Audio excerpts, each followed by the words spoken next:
Ngayong araw guys ay natupad na nga yung pinapangarap namin ni Ivy na makabili ng bagong cellphone at makakain sa mamahaling restaurant, kaya tara samahan nyo kami.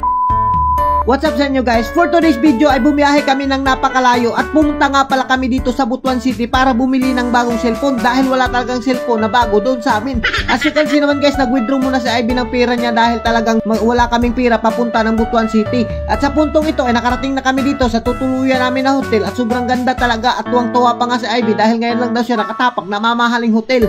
At sa puntong ito ay may kasama nga pala kami ditong kakilala namin na talagang nakita kami dito si Mark Lowe. Mabuhay ka idol hanggat gusto mo. At as you can see naman guys, talagang nandito na kami dito sa Butuan City at nagbaktas-baktas pa kami.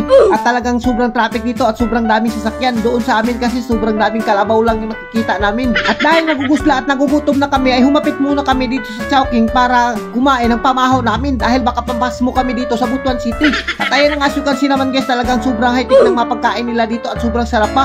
At talagang hindi ka magmamahay kapag kumain ka ng malumpia. At talagang wala to sa amin nung mga pagkain na to. At as you can see naman guys, bininatan ni Ivy. At sa puntong ito ay nakarating na nga kami dito sa SM City Butuan. At ayun na nga, sobrang excited talaga si Ivy dahil ngayon lang daw siya makakabili ng bagong cellphone. At ayun na nga, tumabok na nga kami dito sa karsada at magbantay ka lang baka maligsan ka dito, pigsat ka dahil sobrang dami na sasakyan. At sa puntong ito ay pagdating namin dito ay sobrang aga pa pala at sobrang excited namin dahil sirado pa yung SM.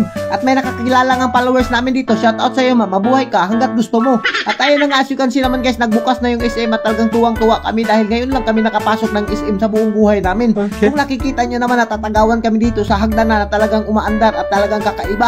Ngayon lang kami nakahawak dito. Doon kasi sa amin yung hagdanan gawa sa lubi at kahoy lang talaga. At ayun na nga, si Ivy talagang natatagawan siya sa mga sakyanan dito. Ang tawag nga pala na ay escalator.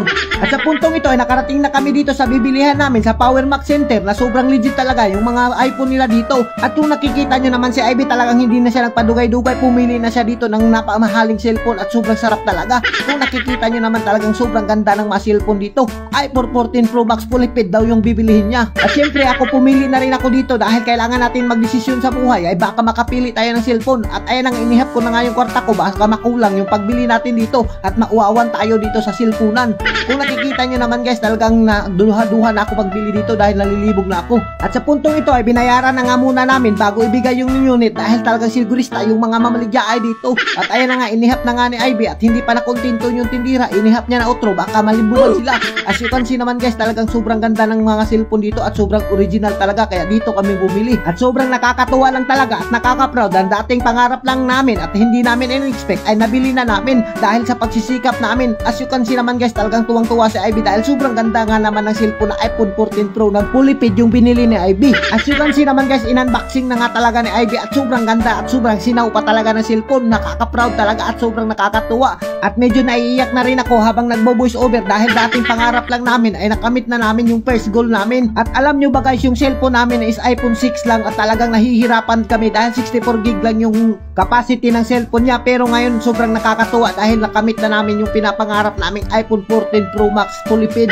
At sa puntong ito ay pinapirma na nga ako ng warranty ka dahil kapag nasira yung cellphone ay pwede mong iuli sa kanila. As you can see naman guys, talagang tuwang-tuwa si Ivy at natagawan siya sa camera dahil sobrang ganda naman talaga ng camera ng iPhone 14. At sa puntong ito ay pinabutangan niya namin ang tempered glass dahil baka mahagbong yan, impas tayo, quits yung pira natin na sobrang mahal, kaya siniguro na namin na butangan ng tempered glass para pag nabuak ay pwede mo lang tanggalin. As you can see naman guys, sobrang galing naman talaga ng tindiro dito maglagay ng tempered glass, sobrang nakakabilib talaga. At tinubluan na nga ako kung paano gamitin yung cellphone at in-explain na niya na nga rin ako kung paano gamitin yung warranty namin. At ayan na nga, tuwang-tuwa na nga kami dahil hindi na kami mahihirapan pag-vlog dahil hindi na ma-memory full yung cellphone namin. At sa puntong ito ay lumabas na nga kami at sumakay na kami sa hagdanan na umaandar. Kung nakikita nyo man yung hagdanan, sobrang nakakatakot talaga. At ayun na nga, may nakakilala nga pala sa atin dito na security guard. Mabuhay ka idol hanggat gusto mo. At kumain na nga muna kami dito sa Sangyupsal na talagang kakaibang restaurant at sobrang mahal pa. At ito nga pala yung pinili ni Ivy na restaurant dahil daw bihira lang kami makapunta dito sa Butuan City at para daw makatikim naman kami dahil palaging ibis na lang yung kinikilaw namin. At sa puntong ito ay nagulat ako ay mga gulay yung mabinigay na mga pagkain nila dito at sobrang sarap naman talaga at paborito ko yung gulay. At ayan na nga, sinima-sima ko na nga yung gulay na litos daw yung tawag niya, na sobrang sarap talaga. At may mga karne pa dito na hiniwa. At isusugba mo lang dyan sa may parang sugbahan na talagang high-tech talaga at kailangan mong pislitin. At nagulat rin ako dahil chopstick lang yung ginamit namin dito. Ewan ko ba sa mga Koreano bakit nagpapalisod-lisod sila sa mga chopstick na to, dahil meron namang kutsara at pwede mo namang kamayin. At ayan na nga, nalilisudan na nga ako sa chopstick kaya ginamitan ko na ng kamay dahil sobrang lisod talaga. At as you can see naman guys, talagang hindi ko na pinasaylo yung mga pagkain dahil nagugusla na ako at gulay lang talaga yung binanatan ko dito. At si Ivy nga sobrang tuwang-tuwa dahil natatagawan daw ako dahil ngayon lang ako nakakain ng ganitong pagkain. Dahil doon sa amin sa probinsya ay puro ibis at kasag lang yung kinikilaw namin doon, pero hindi mo talaga mababayaran yung sarap at sobrang ganda talaga.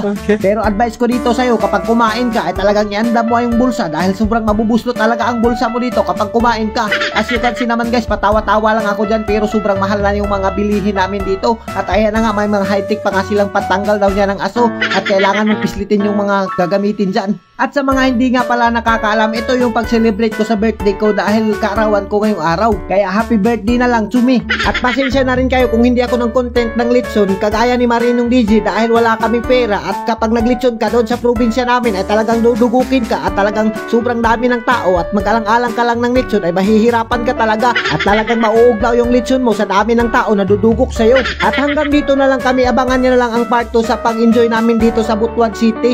Mabuhay kayo hanggat gusto nyo. Shoutout nga pala sa mga nakakita sa amin kanina. Mabuhay kayo hanggat gusto nyo. Don't forget to like and share sa aming mga video para mas marami pa tayong food trip. Thank you and God bless you all.